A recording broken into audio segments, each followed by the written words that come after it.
मेष रीजन में आज कल तो कराए थे, क्या थे? मेष reason factor, multiply and their property.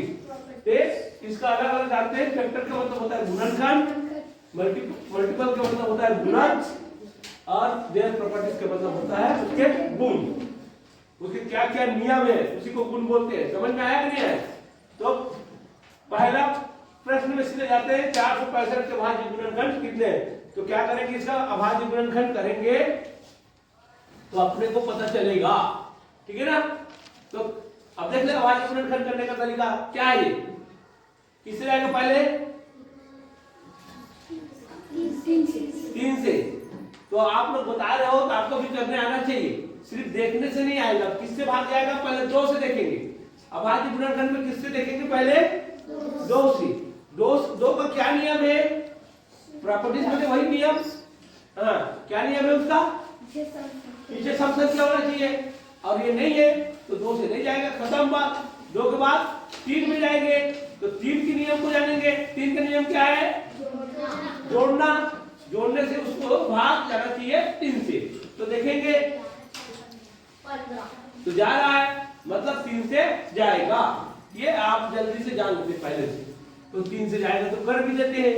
3 से 3 एक कम, 3 पंचे 15। अब फिर से देखेंगे 3 से नीचे अब नहीं होगा, ऊपर ही जाएंगे। 3 से ऊपर क्या है? 4 तो अभाज्य संख्या नहीं है, तो कहां जाएंगे? 5 में। 5 में जाएगा 5 एक कम, 5 किया। अब किससे जाएगा ये? 31 से जाएगा, ये क्योंकि अभाज्य संख्या है। तो कितने हो गया इसका गुणनखंड? अभाज्य गुणनखंड 3। ये कहां से आएगा? ये करने से आ जाएगा। बनाए हो आप लोग?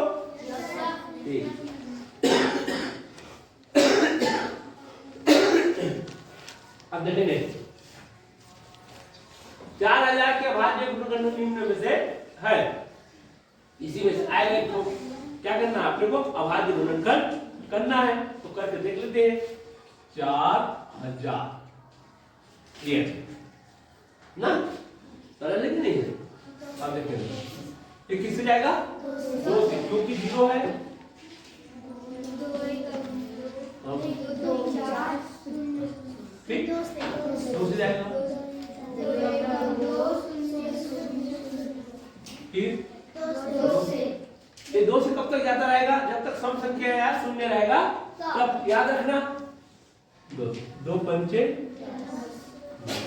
फिर ये 2 से जाएगा।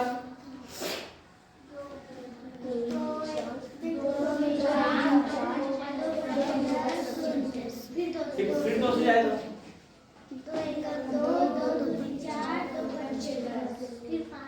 अब सम संख्या गायब हो गया, मतलब अब 3 में जाना पड़ेगा। अब कहां जाना पड़ेगा? 3 में। तो 5 2 7 रे 8। 8 3 से भाग नहीं जाता, इसलिए जाएंगे अब नया नेक्स्ट वाला है। अभाज्य संख्या क्या है? 5। 5 में तो जाएगा, क्योंकि 5 का क्या नियम है? पीछे 5 और 0 होना चाहिए, 5 और 0 होना चाहिए। 5 से जाएगा। 5 दूनी 10, 5 पंचे। फिर 5 से जाएगा ये। हाँ, ये जो दिया हुआ है अपने उत्तर में, वो हमारा यही उत्तर में दिया है। कौन सा उत्तर है? पहला है। तो ये सबके लिए यही आएगा। समझ में आया कि नहीं आया? अब उभयनिष्ठ गुणनखंड के लिए क्या बताएं आप लोग? अभाज्य नहीं है। देखो यहाँ पे आपको निकलना। हाँ 27 में देखें, 1 से जा रहा है और किससे जा रहा है? ये 1 के बाद 2 से नहीं जाएगा, 3 से जाएगा। फिर 3 के बाद 4 नहीं जाएगा, 5 नहीं जाएगा, 6 पढ़ा पढ़ कर देखेंगे, 7 नहीं जाएगा, 8 नहीं जाएगा, 9 जाएगा। ठीक है ना। और उसके बाद 35, दोनों को भाई निश्चय जानना है। 35 से कौन कौन जा रहा है वो देख लेंगे। 1 से जाएगा, 2 से नहीं जाएगा, 3 से नहीं जाएगा, 4 से नहीं जाएगा, 5 से जाएगा, 6 से नहीं जाएगा, 7 से जाएगा, 8 9 10 11 12 13 14 15 किसी से नहीं जाएगा, सीधा 35 से जाएगा, ये 27 से जाएगा और ये 35 से जाएगा।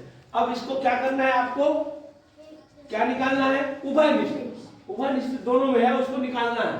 तो दोनों में क्या है, 1। ये तो आपको ऐसे आना चाहिए, गुणनखंड बने किस किस से भाग जा रहा है, उसमें ये देखेंगे नहीं, उसमें ये नहीं देखेंगे, अभाज्य गुणनखंड नहीं देखेंगे। 9 से भी जा रहा है तो उसको भी गुणनखंड है, समझ में आया, जिससे भाग जा रहा है वो गुणनखंड है।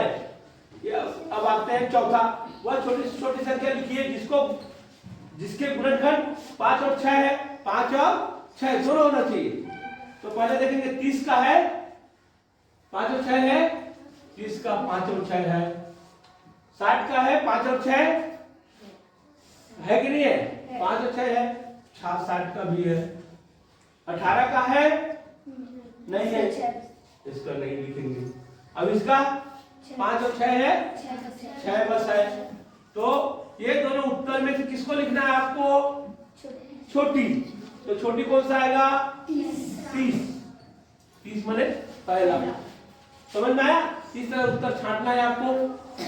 5 और 6 दो ठो है, इसका भी 5 से भाग जा रहा है और ये भी 5 से भाग जा रहा है, ये भी 6 से भाग जा रहा है और ये भी 6 से भाग जा रहा है। लेकिन 5 और 6 में छोटी संख्या कौन सा है, 30।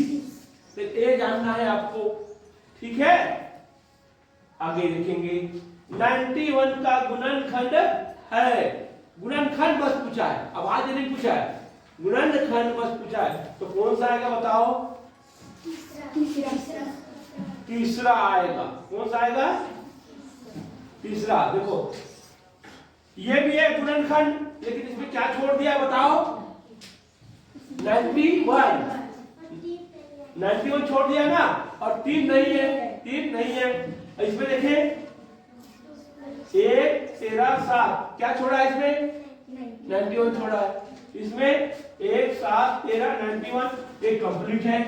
इसको देखो 7 13 91, इसमें क्या छूटा है, 1 छूटा है, इसलिए ये भी नहीं है। ऐसे समझना है ना, आपको बताएगा किस किस से भाग जाता है, उसको देखना है। अब 220 के अभाज्य गुणनखंड, अभाज्य गुणनखंड को कैसे निकालते हैं, ऐसे निकालते हैं ना, बार बार बताया। कहां से स्टार्ट करेंगे, पहला अभाज्य संख्या कौन सा हमारा, 2 जाएगा कि नहीं जाएगा, ठीक है, हाँ फिर 2 से जाएगा, अब किससे जाएगा, 5।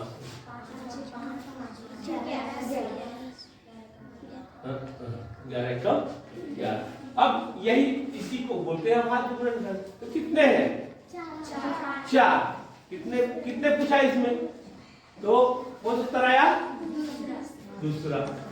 सरल है कि नहीं है, भूलना नहीं है, भी पेपर आएगा, लगातार पेपर चलेगा, इसमें भूलना नहीं है, वो गुणनखंड को तो बिल्कुल बनाना है।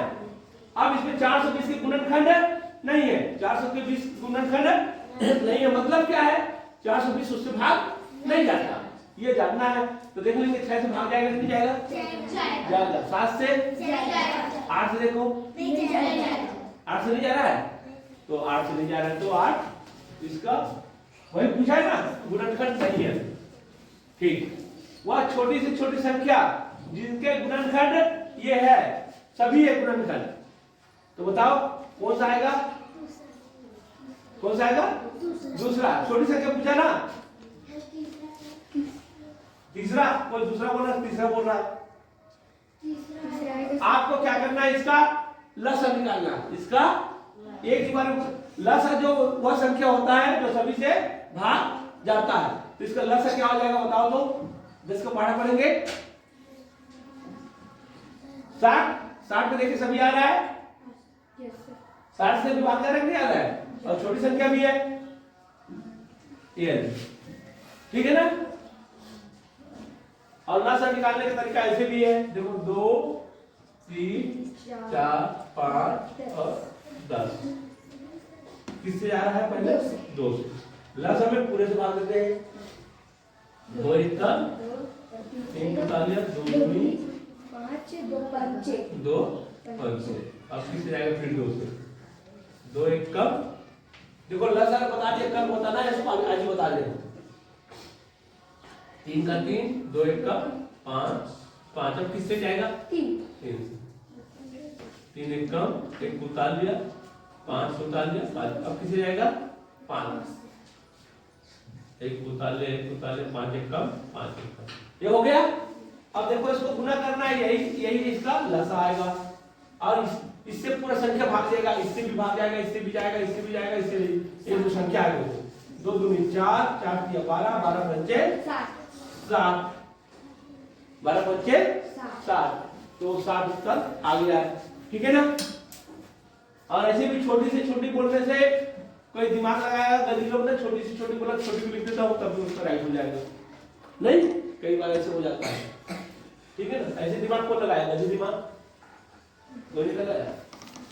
प्रत्येक अभाज्य संख्या में गुणनखंड होते हैं। कोई भी अभाज्य संख्या ले लो और गुणनखंड कितना होता है एक। ठीक है ना।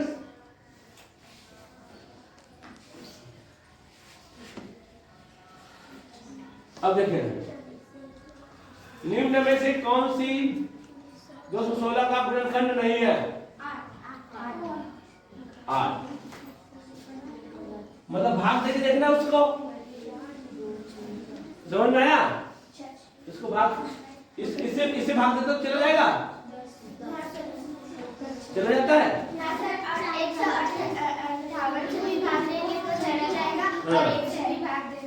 हाँ, इसका दूसरा देखो एक तरीका इसका और है। आप इसका अभाज्य गुणनखंड निकालेंगे। देखो 316 का अभाज्य गुणनखंड निकालेंगे, जो संख्या नहीं आएगा इसके बीच में वो अभाज्य गुणनखंड का हिस्सा नहीं रहेगा। देखिए दो से जाएगा, दो एक कम, दो बच्चे। हाँ, ये वाला संख्या आ गया, आया कि नहीं आया उसमें, तो ये उसका गुणनखंड है, नहीं है उसको लिखना है। फिर दो से जाएगा, दो सत्ते 14, दूनिया 18। ठीक है ना। अब ये अभाज्य गुणनखंड है क्या, ये तो अभाज्य है क्या, अभाज्य संख्या है।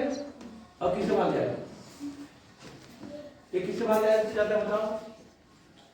3 से नहीं जाएगा, किससे जाएगा नहीं जाएगा। 5 से नहीं तो है ही, 7 से नहीं जाएगा, 8 से नहीं जाएगा, किसी को पाड़ा पता ही नहीं। तो ये है। तो देखो कौन कौन सा है, ये गुणनखंड है, ये गुणनखंड है, ये गुणनखंड है, ये गुणनखंड है, ये गुणनखंड। समझ में आया। इसके में जितने भी आया ये सब गुणनखंड है। अब गुणनखंड कौन नहीं है, ठीक है। तो इस तरह से हो गया। तो आज